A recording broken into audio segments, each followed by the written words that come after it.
Welcome back to another Tune In Trojans broadcast. This week we are doing some breakdowns on end of regular season play for both the esports team and the cross country team. We're going to be hearing from both head coaches this week as well. We're going to be hearing some great breakdowns and some great outlooks on upcoming conference play. So let's get right into these interviews.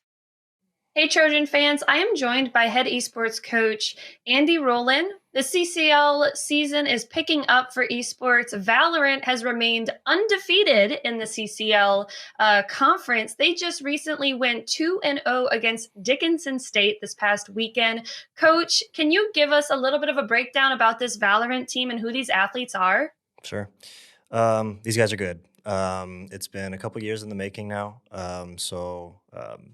The pillars in the scene are obviously our seniors. Caleb Schneider's our coordinator. He's the team captain. He's my manager. He's my lieutenant. He does a lot for these guys. He does a lot for me, and he's a big reason why have been successful this year and leading up to this year.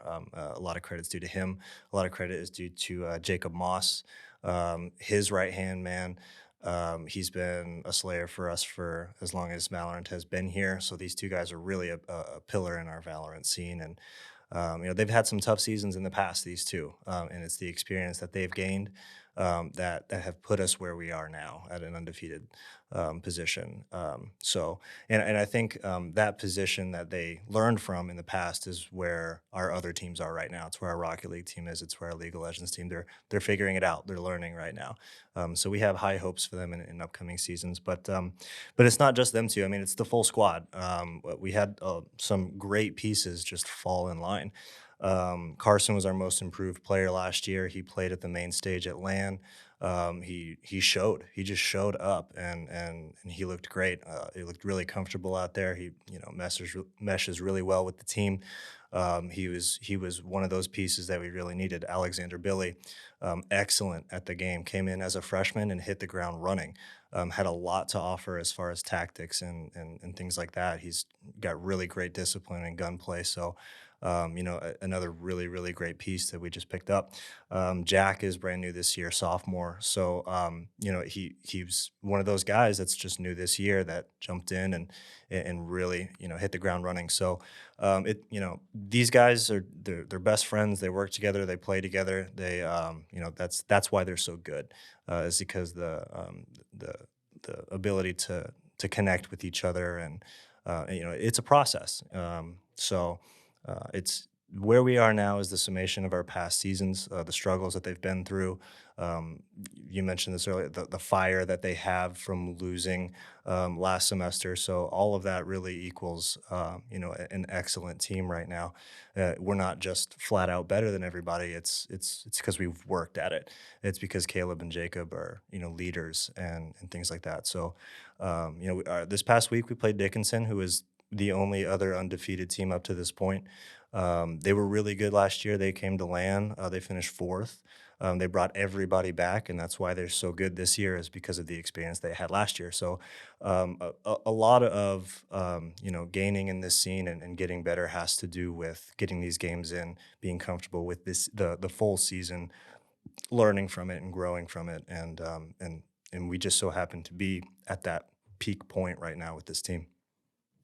For sure. Well, you definitely have two very strong seniors on the team, and that's really showing at this point as well. And like you said, we've discussed this a few times now that this team has kind of come back with a vengeance. They really want the CCL title for Valorant this semester. So, what are some key things that you have seen and you have helped this team through this season, kind of on the back burner, to see this success and to see this entire undefeated season so far happen? Yeah, I think a lot of it is consistency. It's staying cool under pressure, and these guys are cool. It's really just keeping the right mindset. That's the biggest thing. These guys have tactics. They have gunplay. They have discipline. They have skill. They know what it takes to win because they've been winning. The best thing that we can do right now is give them great headspace. Let them know to take every game just as seriously as the one before it, no matter how good or bad we think they are. throw all that out the window. These are, students out there coming to compete. So taking each week at a time, looking at who our opponent is, and making sure we don't, underestimate them at all. That we continue to play our game, and that's why they haven't dropped a map yet, is because they take every game that they play very seriously, and that's just that they're setting high goals for themselves too. They don't want to drop a map this season. They don't want to drop a single game out of these best of threes. That's their goal. We'll joke with them here and there. We're going through some scholarship things right now, and I'm telling them, don't drop a map. You might lose a couple $100 off your scholarship, but we have fun with them. So, it's incentives, it's great mindset, it's a healthy school and practice, work balance there. That I'm just really proud of these guys. They're smart, they're driven leaders. They're going to be great members in society when they graduate. They've got great, jobs waiting for them, I'm sure. So, a lot of their success is from their own hard work. It's my job to just make sure that they stay consistent, they stay hungry, and they stay professional with things. For sure. Well, we're super excited to see the Valorant team compete again in week 6, upcoming this week. And now let's talk a little bit about your League of Legends team and your Rocket League team. They are based a little bit lower in the CCL midseason standings. What are some goals and what are some things that you're looking to work on with this team as we kind of wind down to the end of CCL? Yeah, I've already seen some of the things that we are looking for right now. Obviously, we're falling short on wins, but I'm okay with that as long as we're learning from them. Just like we said with this Valorant team, they had some hard fought seasons where things just really didn't go our way in the past. But we're here now because of that, and so that's what I'm looking to instill in these two teams right now. Especially with our League of Legends team, they're showing a lot of promise. Even with every game that they play, with every loss that they take on the chin, they learn from it and they grow from it. Last night's match against Minnesota Moorhead was tough. We won the first one early, and I saw everything that I wanted to see out of them in that first game. Our jungler went 10-0. Christian's a brand new guy on the team, and so they're really starting to connect. They're really starting to understand each other a little bit more. They talk tactics all the time. They take this game very seriously. They VOD review. You know they they're hungry, and that's great. They will learn from this. They will gain a lot from this season. I expect them to come out with just as much ferocity as our Valorant team this semester, next semester for them. Right now, our goal is to finish middle of the pack, and that's going to have an easier road for us into postseason. I would love to have that win last night, but it's okay. We're looking to finish the season strong on Monday, this coming Monday. We're looking to finish middle of the pack so that we can fight maybe a third or fourth place team in the season for single elimination to move into postseason. So the road is going to be tough, but we've got a plan. We've got a plan to make it to LAN and to play some tough teams there. But our goal right now is to make it there, and we've got with one more win under our belt, it'll be a little bit of an easier road to get there. So that's what we're looking at with them. Rocket League right now, they are struggling a little bit more than the other two. We're still fighting for that win, and we believe we will get it this Sunday. We've got a big watch party going for the end of the season coming up, and they know that they know that this is a big game. We're playing USD in Rocket League on Sunday night at 7. They're looking forward to that. That's one that they really want. That's one that I really want for them. And it'll do wonders for them in the standings for this season. It's going to be really hard to get into LAN right now, but that game is our LAN. That game is our season. We want that one against USD.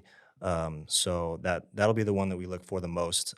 But for them, it's going to be looking back at this whole season and learning from it. They've gained so much experience getting ahead in games and losing their leads, or just being behind and understanding that feeling. Fighting with their back against the wall is something that's that they are learning from this season. They will grow from this season, and I expect them to be a lot better next semester because of what happened this semester. So, as a coach who has a tough season, I think the only thing we can really do is look at this and learn from it and make sure that doesn't happen again. And I don't think that it will. These guys they're too good to allow something like this to happen to them twice. I think they're learning too much. They're smart guys. They're good leaders. So I have high hopes for them from everything that I've seen from them. The future looks good. For sure. Well, we're certainly excited to watch and see how CCL plays out. We're excited to have the LAN event again here at Dakota State University this fall. Coach, thanks so much again for coming in and giving us a great breakdown on Valorant, Rocket League, and League, and CCL in general. We'll be excited and we'll all be waiting to see your guys' teams play this upcoming weekend. So thanks again for coming in. Yeah, thanks for having me. Trojans cross country has been preparing for their final regular season meet at Mount Marty. Today, I am joined by head coach Anthony Drealan. Coach, this is an exciting time. We're coming up to the very last meet of the regular season for you guys. We talked about courses a little bit a couple of weeks ago, but how have your athletes been preparing for this final meet, practice-wise and health-wise? Uh, we've been, this season's been really good from a health standpoint, and a lot of that is due to the great work the athletes put in the off season, and I think we've managed their training pretty well, and so that's been pretty good. It's we've really been able to avoid any really major types of injuries for the most part, which is great, and obviously something that you really try to do well, but these past few weeks with practice, we've had one of our most challenging, interval type of workouts, and their overall volume, how much they're running on a week-to-week basis has been pretty high as well. So it's been one of our more strenuous weeks.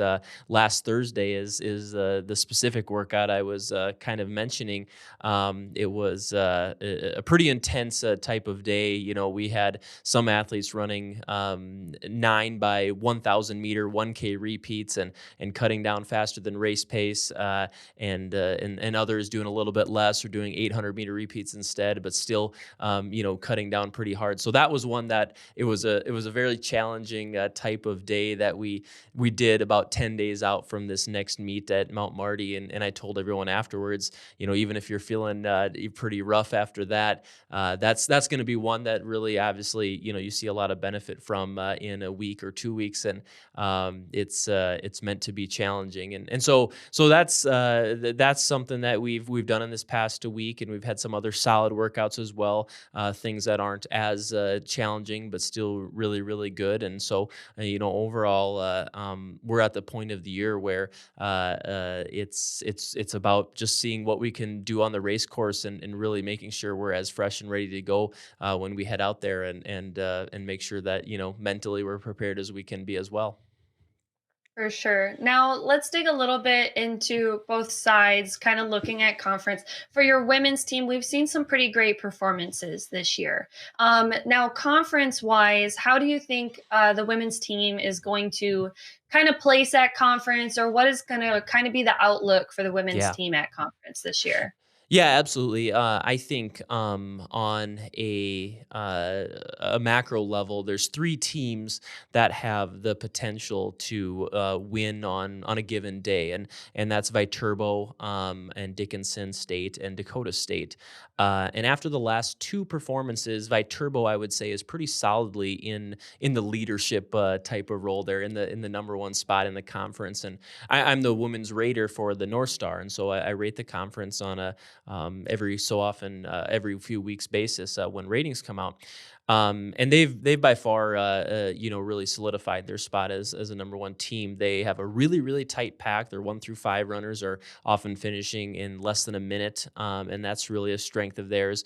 But they ran on a fast course in Iowa a few weeks ago and ran some of the best times in the conference as well. So they're going to be the most tough to beat, I think. Dickinson State is also running well. I think they probably have more in the tank that they could do, but they are where they are, and we're really comparable to them right now. Dakota State is, and that's really, if you look at on paper, that's how it would play out. Is Viterbo has a good chance to win, and Dickinson and Dakota State will kind of be fighting for second. But any one of those 3 teams does have the potential to win, I think, on the right day. And we've speaking for our team specifically, I think we have 2 or 3 women that could place in the top 5. And so then it really comes down to, your 4th and 5th runners, how far up can they place? And that would be the challenge. And so, yeah, it's definitely something we're still striving for. It's about, laying it all out there and doing what you can do. But it's within the realm of possibility in our minds to go and give it as good a run as we can on November 4th. For sure. Well, it's an exciting thing. Conference is always super fun. Yeah. Kind of getting into the men's side, we know that we have quite a bit of depth on the men's team, and that's really exciting. But do you foresee any challenges, for the men's team at conference and securing another conference title? Uh, the short answer is we really I think would have to run pretty poorly, to not have a good opportunity to win. And that's I hate even making a statement like that, because you never know what happens in sports, and that's why you run races and that's why you play games. And you can have people that look super strong on paper and do things great all year and not perform when it matters most. So we have to go into that, of course, with every intention of making sure we lay it all out there and perform to our best. But with saying that statement and saying, with those facts in mind, and knowing that as a coach, it's our depth is really, really good. We have a lot more men running faster than many of the opposing teams, 4th and 5th runners. Our last meet that we had, we had I think 10 men under 28 minutes, and most of them were under 27 minutes. And there's not many runners in the conference that can break 27 minutes for 8K as a whole. We take a huge percentage of those people. So I think we have a really good chance to win if we go out and do what we've been able to do throughout the year. Cody Farland's really solidified himself as probably the prohibitive favorite to win the conference championships, and we have a good opportunity to probably even take the second, third, spots as well, and have 4 or 5 or 6 individuals in the top 10 for all conference honors. And so we still have to go out and do that. I think Dickinson has been coming around and running better and better, and there's some individuals in the conference that have been doing pretty well. But I really think that we have a lot of control over our own success there, and can really rely on ourselves to perform like we've been doing and do that, and we should be in a pretty good position to try to win. For sure. Now, I have just one more fun, quick little question for you before we leave today. What are some things that you like to say to the athletes right before a race? It all can be boiled down to, trying to figure out how you can push yourself a little bit harder and be a little bit more consistent in your race pace. But to answer your question, one thing I try to say a lot is, you've put in all this work, you've put in all this time running. Don't have any regrets by not pushing yourself as hard as you can within the race. All of these athletes they run 340 days of the year. They're running at 8 a.m.s on every Saturday and Sunday for practice or meets. You put in all this time doing all this work, and it's just and the journey is absolutely a huge part of this, and it's a lot of fun. But don't waste all that time and effort that you've put in by not racing to your potential. So that's something that I try to say, and I probably say the following too often too, but I'm always like, hey, get out pretty hard, and then really, after 50-60% of the race, you just got to push. And so they're probably tired of hearing the same old tired lines all the time. And in teaching sports psychology, I always talk about you have to give really specific and concrete advice, for athletes to improve their skills and their abilities. And so I need to refresh my lingo probably a little bit more. So, but those are some of the things I often say. Well, I'm sure they enjoy hearing it, even if Yeah. maybe they are not completely listening. But Yeah. thanks again, Coach, for coming in, giving us this great breakdown. We're so excited to see you guys head into conference strong and healthy. So we'll be looking forward to the results from this next Mount Marty meet. So thanks again for coming in. Thank you, Maddie. Thank you for tuning in to another Tune In Trojans broadcast. I do have an event that I want to make note that's happening in Trojan Nation.